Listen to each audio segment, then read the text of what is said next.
नमस्कार. माझे मनोगत इस उपक्रम में आप सबका स्वागत है. हम इस माझे मनोगत इस उपक्रम के एक नए भाग का आरंभ कर रहे हैं और इस नए भाग के लिए हमने अभ्यास के लिए जो विषय चुना है उस टॉपिक का नाम है सप्त सरिता. अर्थात सरिता का मतलब उस अर्थ होता है नदी. सप्त सरिता मतलब 7 सरिता. एक्चुअली हमारे यहाँ हमारे भारतीयों को नदी का कुछ सरिता का बहुत बड़ा महत्व है. और जो भारत में जो नदियाँ हैं उसके बारे में हम चर्चा कर रहे हैं. अब ये प्रमुख नदियां हैं वो 7. तो इसका नाम इस टॉपिक का इस पार्ट का नाम सप्त सरिता है, लेकिन ये जरूरी नहीं है कि ये 7 ही सरिता है, मतलब 7 ही नदी है. बहुत सारी नदियां, उसमें जो प्रमुख नदियां है वो उसके बारे में हम अभ्यास करेंगे. ये शायद ये सप्तदश सरिता ऐसे भी हो सकता है, मतलब 17 सरिता, 10 और 7 ऐसे भी हो सकता है. लेकिन जो प्रमुख नदी है उसे नंबर तो इम्पोर्टेंट नहीं है, लेकिन जो प्रमुख नदियाँ है उसके बारे में हम चर्चा करेंगे. अभी हम हमारा जो मानवीय संस्कृति का, मानवीय जीवन का जो इतिहास देखते हैं तो वहाँ मानवीय संस्कृति का जो विकास हुआ है, मानवीय संस्कृति का जो चल रही है, जो शुरुआत हुई है, वह नदियों के किनारे किनारे मानवीय संस्कृति का उगम और विकास हुआ है. ये सिर्फ भारत में ही नहीं, पूरे जग भर में जो भी संस्कृति है वो नदियों के किनारे ही बसी हुई है. इसका कारण एकदम सहज है कि मानव को पता चला कि जल के बिना जीवन नहीं है. जल के बिना वो जी नहीं सकता. उसका जीवन व्यतीत करना जल के बिना वो मुश्किल है.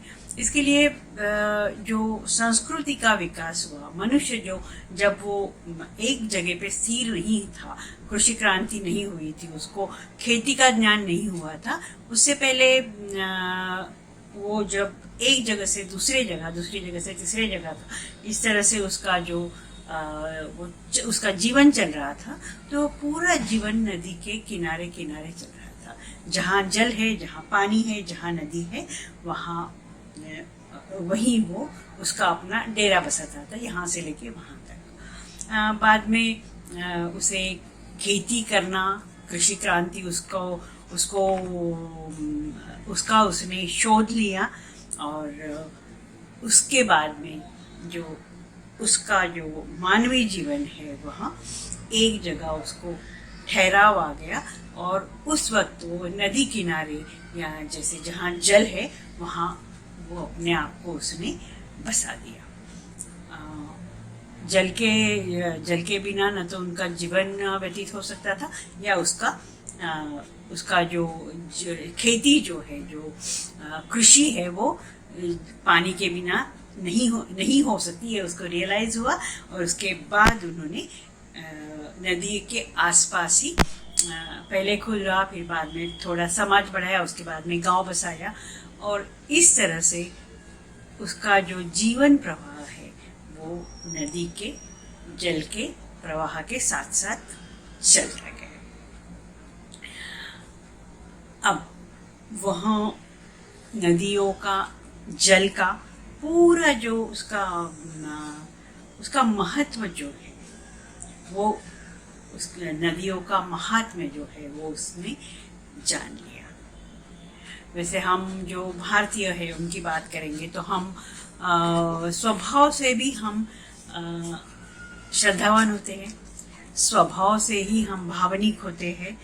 इसके लिए उसने जल का जो महत्व है, वो जल का जो महात्म्य है, वो उसके जल भक्ति में बदल गया। मतलब जल जो है उसके उसके उसके बारे में या उसको जल के लिए जो उसका प्यार था, जो प्रेम था, वो जल भक्ति में बदल गया। और उसके मन में जो जल भक्ति का उद्गम हुआ, जल भक्ति का जो उगम हुआ हम कह सकते हैं, वहाँ इस हद तक, इस ऊंचाई तक पहुंच गया कि यहाँ भक्ति, यहाँ श्रद्धा, यहाँ तक उसका प्यार, ये जल के प्रति, नदियों के प्रति इतना उसने एक क्लास ले लिया, एक ऊंचाई ले ली, और वो जल को माँ या मैया, माता, इस रूप में वो देखने लगा। ये हम भारतीयों की जो है वो श्रद्धा है। नदी को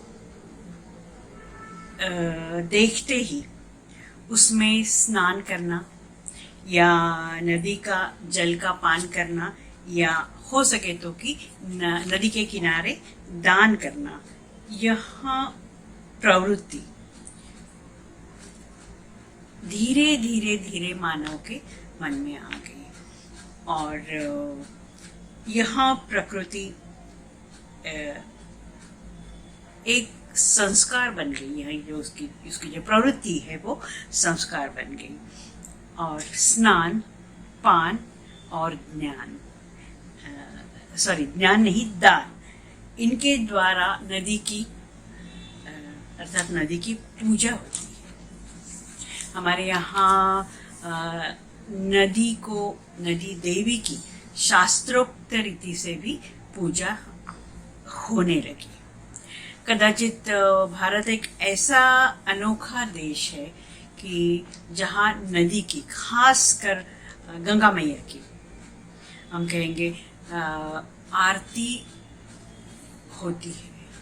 और यहाँ आरती एक निर्धारित समय पे, जहाँ जहाँ गंगा है, जहाँ जहाँ गंगा के घाट है, जहाँ जहाँ गंगा नदी है, वहाँ गांव हो, चाहे प्रयाग जैसे तीर्थ क्षेत्र हो, या जहाँ गंगा बहती है वहाँ एक छोटा देहात हो, वहाँ भी गंगा आरती और गंगा पूजा रोज होती है। यहाँ जो है नदी की पवित्रता, शुद्धता, भक्ति और नदी का देवत्व, नदी के प्रति जो श्रद्धा है, यहाँ इसके बारे में मानना ही, ये नहीं तो और क्या है। नदी के प्रति जो प्यार है वो भक्ति में बदलना, इसको हम क्या कह सकते हैं। ये तो नदी माता है, मैया है, तो उसकी पूजा, आरती, और ये गंगा आरती तो बहुत प्रसिद्ध है, नदी की आरती बहुत प्रसिद्ध है। हमारी संस्कृति में हम देखते हैं कि जल में खड़े होकर हम, मतलब बहुत सारी जगह तीर्थ क्षेत्र में हो या जहाँ नदी है वहाँ नदी में खड़े होके नदी की पूजा की जाती है। नदी को अर्घ्य दिया जाता है, सूर्य को अर्घ्य दिया जाता है, और वो नदी की पूजा करने के लिए नदी को ही अर्घ्य देने के लिए वो पानी हम कहीं बाहर से नहीं लाते हैं, नदी से ही पानी लेके उसी नदी से नदी का अभिषेक करते हैं, नदी का अर्घ्य देते हैं। अभी जब हम नदी के बारे में बात करते हैं तो एक बहुत सारे उसमें हम कहेंगे कि श्लोक हैं। तो उसमें एक श्लोक बहुत प्रसिद्ध है और वह स्पेशली वो जो बालकों को, बच्चों को जब नहलाते हैं तो ये श्लोक बोला जाता है, और बड़े भी जब नहाते हैं तो इस श्लोक का वाचन करते हैं, इस श्लोक का चैंटिंग करते हैं। इसमें नदियों के नाम दिए हुए हैं। ये श्लोक है वो जो हम सप्त सरिताओं की बात करते हैं, ये इसमें दिया है। यह श्लोक जो है वो इस तरह से है। गंगे च यमुने चैव गोदावरी सरस्वती नर्मदे सिंधु कावेरी जलेस्मिन् सन्निधि कुरु। अर्थात गंगा, यमुना और गोदावरी, सरस्वती, नर्मदा, सिंधु, कावेरी, ये जो 7 नदियां हैं, हम यह प्रार्थना करते हैं कि यह 7 नदियों का जो जल है वो हमारे साथ रहे, हमारे पास रहे, हमारे आसपास रहे। मतलब हम जो भी स्नान करेंगे, हम वो इन नदियों के हम एक भावना करते हैं कि ये सप्त नदियों के, सप्त सरिता के जल से हम स्नान कर रहे हैं। बहुत सुंदर भावना है। और हम जब ये स्पेशली बच्चों को पानी डालते हैं तब ये करेंगे तो अपने आप ये भावना आ जाती है कि ये जो छोटा बच्चा है वो सप्त सरिताओं के पवित्र जल से स्नान कर रहा है।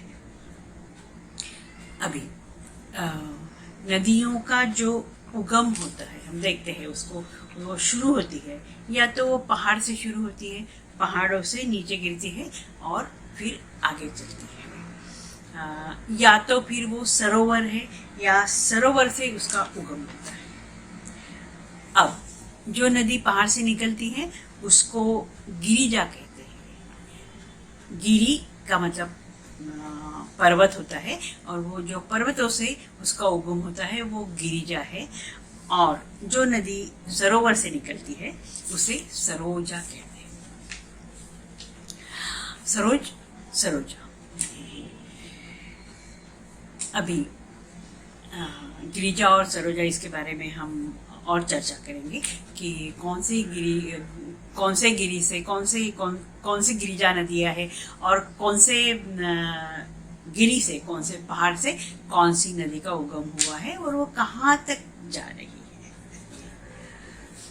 अच्छा, अभी कोई भी जो नदी है वह अपना प्रवाह आरंभ करती है, छोटी सी धारा से प्रारंभ करती है।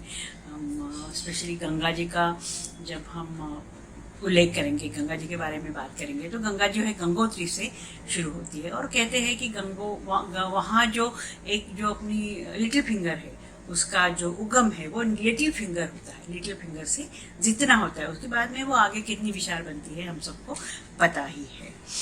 अब वो जो आरंभ होती है उसके बाद उसका वो मुख्य प्रवाह होता है, उसमें छोटी छोटी नदियाँ, छोटे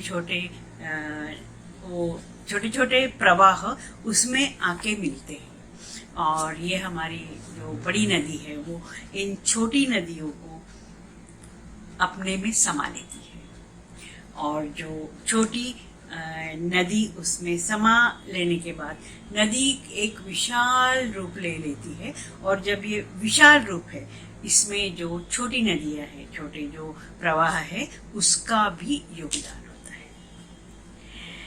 और ये सब बड़ी नदी अपना जो जल है, अपना जो सारा जल है जो उसने कहाँ से प्रवाहित हुआ है वह सारा जल अपने समुद्र को अर्पण कर लेती है।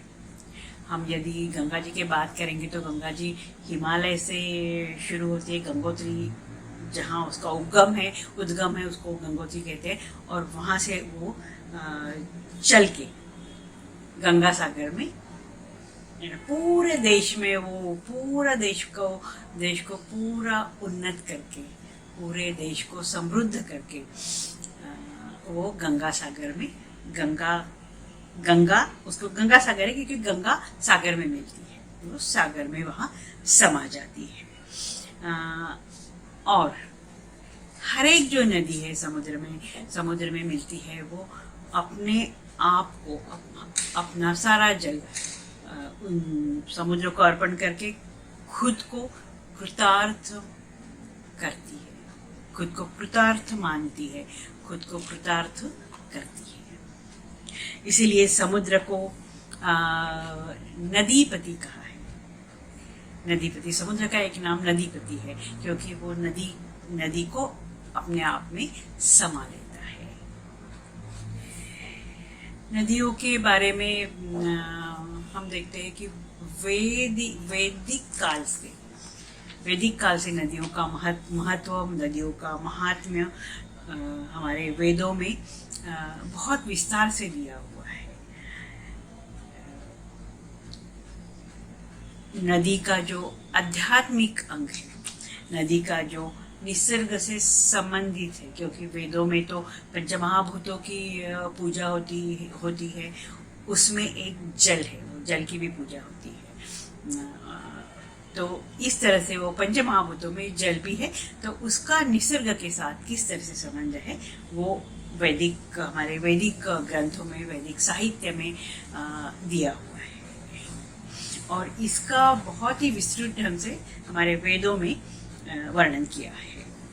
पुराणों में तो नदी के बारे में बहुत सारी कहानियां हैं पुराणों में, जो वो पुराणों में जिस तरह से हर एक तत्व जो है, हर एक जो हम क्या कहेंगे वैल्यूज जो है, वो कहानियों के बारे में, कहानियों के रूप से हमें बताते हैं। तो नदियों को भी कहानियों के रूप से हमें पुराणों में बताया गया है।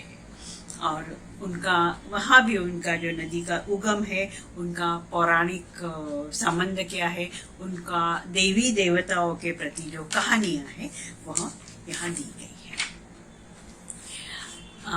उसके बाद में आगे के इसमें जो ऐतिहासिक साहित्य है, उसमें नदियों का महत्व थोड़ा सा उसको मटेरियलाइज, जैसे हम कहेंगे, कि बना दिया है। तो नदियों का पूजन विधि, अर्चना विधि, और नदी को एक देवता के रूप में, एक देवी के रूप में उसको उस ऐतिहासिक ग्रंथों में उसका उल्लेख किया गया है। और इन सभी विषयों की जो चर्चा है, हम जैसे जैसे आगे जाएंगे वैसे वैसे हम ऐसे उसकी चर्चा करेंगे। हमारे पूर्वजों की जो है नदी भक्ति आज भी क्षीण नहीं हुई है। हम कहते हैं कि आज भी जब यात्री जो है वो मनुष्य जो है वो तीज त्योहारों के समय पे जब तीर्थ यात्रा को जाने को सोचता है, तो वो जहाँ नदी है वहीं जाने की वो सोच रखता है। उसके मन में नदी का उगम, नदियों का संगम या नदी समुद्र उनका मिलन, ऐसे पवित्र स्थान पे जाना चाहता है। और यही एक प्रमाण है कि आज भी हम कितना भी कहें, ये मॉडर्न ज़माना है, टेक्नोलॉजिकल ज़माना है, लोगों को आध्यात्मिक उनका जो अभ्यास कम हुआ है, उनका विश्वास कम हुआ है, लेकिन ये जो है हमारे पूर्वजों ने हमको ग्रंथों से ये ज्ञान दिया है, ये नदी भक्ति जो है आज भी जागृत है। भारतीय जो हमारा जनमानस में उसके मन पटल पे नदी के प्रति जो श्रद्धा है, जो नदी भक्ति है, उसका नदी भक्ति क्या है, नदी में स्नान करना क्या है, उसका कर्मफल क्या है, नदी भक्ति का सुपरिणाम क्या है, यह उद्धृत करने वाली एक कहानी है छोटी सी। वो कहानी के साथ हम क्लास की समाप्ति करेंगे। एक गांव में एक आदमी रहता था। वो अपने मतलब परिवार के साथ रहता था, परिवार से अच्छी तरह से उसको देखभाल करता था। एक आदर्श गृहस्थ का वो जीवन व्यतीत कर रहा था। गांव में कभी कभी कोई वो कीर्तन करने के लिए या पूजा बोलने के लिए कोई पंडित आते थे, तो वो ऑफ कोर्स पंडित कहीं कहीं घूम के आते थे, तो वो काफी स्थानों की चर्चा करते थे या काफी स्थानों के बारे में बोलते थे। तो वो पंडित जो है, वो पंडित कभी कभी हमारा जो प्रयाग है या हम ऋषिकेश है या हरिद्वार है उसके बारे में बात करते थे। और जो गंगा नदी है, वो गंगा नदी का बहुत गंगा नदी का महत्व और महात्म्य बताते थे। और गंगा नदी में स्नान करना कितना पवित्र है, उसे अभी इसको थोड़ा सा to take with pinch of salt. जो पाप जो है, हमने जो इतना पाप किया है, वो गंगा नदी में स्नान करने से धुल जाते हैं। इस तरह से वो अपने प्रवचनों में, अपने कहानियों में, अपने कीर्तनों में, अपने सत्संग में ये सब बातें बताते थे। अब ये जो आदमी था, उसका भी बहुत मन करता था कि मैं भी गंगा में स्नान करूं। तो लेकिन जो इतनी उसका कर्तव्य था, फर्ज था अपने माता पिता के लिए, अपने कुटुंब के लिए, अपने पत्नी के लिए, अपने बच्चों के लिए, तो उसको छोड़ के वो ऑफकोर्स नहीं जा सकता था। इसके लिए लेकिन उसके मन में एक इच्छा थी कि वो गंगा स्नान करे कभी ना कभी। अभी बच्चे बड़े हो गए, उसने जो फर्ज थे, वो जो अपने फैमिली के प्रति जो उसका कर्तव्य था, वो उसने पूरा कर्तव्य हो गया। और अभी उसके मन में आया कि मैं अभी जाके गंगा स्नान करूं। तो उसने न तो कभी गंगा नदी को देखा था, न तो उसको इतना आइडिया था कि वो बहुत बड़ी होती है, बहुत बड़ी नदी होती है और पानी होता है यही। तो उसको जो जिस गांव में रहता था, उसमें तो कुछ नदी नहीं होगी, उसने देखा नहीं होगा, लेकिन वो सब तैयारी करके निकल पड़ा। काफी चलने के बाद उसको एक नदी दिखी। तो उसको कुछ आइडिया नहीं था, उसने सोचा चलो ये गंगा नदी है। तो वो उस गंगा नदी के वहां गंगा समझ के, उस नदी को, उस पानी के छोटे से प्रवाह को गंगा नदी समझ के, गंगा मैया समझ के, पवित्र नदी समझ के, पवित्र गंगा मैया समझ के उसने स्नान कर दिया। और स्नान करने के बाद वो बाहर आया और वो बोलने लगा, हे गंगा मैया, मेरा प्रणाम स्वीकार करो। तो वहां से कोई एक गृहस्थ जा रहे थे, एक आदमी जा रहे थे, वो कह रहे थे कि अरे तुम इसको गंगा क्यों कह रहे हो, ये गंगा नहीं है, ये तो छोटा सा पानी है, छोटी सी, इवन ये नदी भी नहीं है, छोटा सा पानी यहाँ से और बह रहा है। तो फिर उसने बोला गंगा कहाँ है? तो फिर तुम इस डायरेक्शन से जाओ, तुमको एक नदी मिलेगी, वो गंगा है। फिर वो ये अपना जो अपनी कहानी का जो नायक है, वो आगे गया, उसको नदी मिली, बहुत बड़ी नदी मिली। तो उसको भी वो गंगा समझ के उसने स्नान किया और बोलने लगा कि हे गंगा मैया, मेरा प्रणाम स्वीकार करो। तो वहाँ कुछ लोग थे, वो कहने लगे अरे ये गंगा नहीं है, ये गंगा नदी नहीं है, ये तो नदी है, लेकिन और ये काफी बड़ी नदी है, लेकिन ये गंगा नदी नहीं है। तुमको गंगा नदी में स्नान करना हो, तो गंगा मैया को मिलना हो, तो तुम इस डायरेक्शन से जाओ, वहाँ गंगा मिलेगी। इतने समय तुम चलो, इतने समय के बाद तुमको वो नदी मिलेगी, गंगा मैया मिल जाएगी। तो ये हमारा नायक वहाँ गया, उसने शुरू किया चलना, और तब उसको वो जो गंगा जो है, गंगा नदी, वो दिखाई दी। और उसने देखा कि सब लोग गंगा मैया कह रहे हैं, गंगा मैया की जय कह रहे हैं। तो उसने भी गंगा मैया में डुबकी लगाई, गंगा मैया में स्नान किया, बहुत श्रद्धा से, बहुत भक्ति से स्नान किया। और उसने फिर बोला कि हे गंगा मैया, मेरा प्रणाम स्वीकार करो और मुझे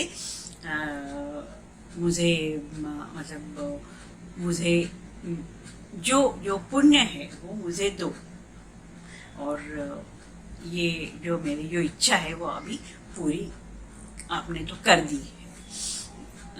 वो बाहर आया, बाहर आने के बाद कुछ कारण से वहीं उसकी मृत्यु हो गई। अभी हमारे यहाँ कहा जाता है कि मृत्यु होने के बाद वो जो हमारे पाप पुण्य का ये बिलीफ है या सच है, उसके बारे में हम बात नहीं करेंगे, क्योंकि जो है तो वहाँ जाने के बाद चित्रगुप्त नाम के जो कहेंगे हम अकाउंटेंट है, वो हमारे पाप पुण्य का अकाउंट रखते हैं। इसने क्या अच्छी बात की, क्या बुरी बात की, किसको कितना सताया, किसको कितना प्यार दिया, किसको अपना फर्ज निभाया कि नहीं, ये सब उसके अकाउंट बुक में लिखा हुआ होता है। तो चित्रगुप्त ने वो सब देखा और उसने जो उसका जो दूत था उसको बोला कि ये जो आदमी है यहाँ, इसके जो अकाउंट्स में लिखा है कि इसने 3 बार गंगा स्नान किया। तो ये आदमी को लगा कि मैंने 3 बार कहाँ किया, मैंने तो एक ही बार स्नान किया। तो फिर चित्रगुप्त या उसको भगवान के पास लेके गया और भगवान उसने बोला भगवान को कि भगवान मैंने एक ही बार स्नान किया, मैंने 3 बार नहीं किया स्नान। तो जब भगवान ने कहा कि देखो, तुमने एक्चुअली गंगा के पानी में, गंगा के जल में स्नान एक ही बार किया हो, लेकिन तुमने पहले जो 2 बार जो छोटे प्रवाह में, उसके बाद एक मीडियम नदी में तुमने जो स्नान किया, वो तुम्हारी जो भावना थी, तुम्हारी जो श्रद्धा थी कि वो जो पानी जो है वो गंगा का पानी है। तो इसके लिए तुम्हारा पहला, दूसरा और तीसरा तुम्हारे अकाउंट्स में, तुम्हारे इसमें 3 बार गंगा स्नान का पुण्य है। अब ये जो कहानी है, ये लोक कथा है, तो ये कहानी यही दर्शाती है कि जो जल है, कोई भी जल है जो पवित्र है, छोटी नदी हो या छोटा प्रवाह हो, वो बहुत ही मतलब जल पवित्र ही होता है हमेशा। तो इस तरह से भावना, जैसी भावना हो वैसे ही हमको फल मिलता है उसका। नदियों के बारे में हम और बहुत सारी चर्चा करेंगे, बहुत सारा अभ्यास करेंगे। जो भारत की हमारी अलग अलग नदियां हैं, गंगा, यमुना, सरस्वती, कावेरी, सिंधु, गोदावरी, कृष्णा, चंद्रभागा, इतनी सारी नदियां हैं। इस नदियों का महत्व, महात्म्य, उगम, उसके बारे में, और उसका पौराणिक, ऐतिहासिक और वैदिक, और आज के युग में उसका क्या महत्व है, उसके बारे में चर्चा करेंगे। आज हम यहीं रुकते हैं और अगले क्लास में हम मिलते हैं। नमस्कार।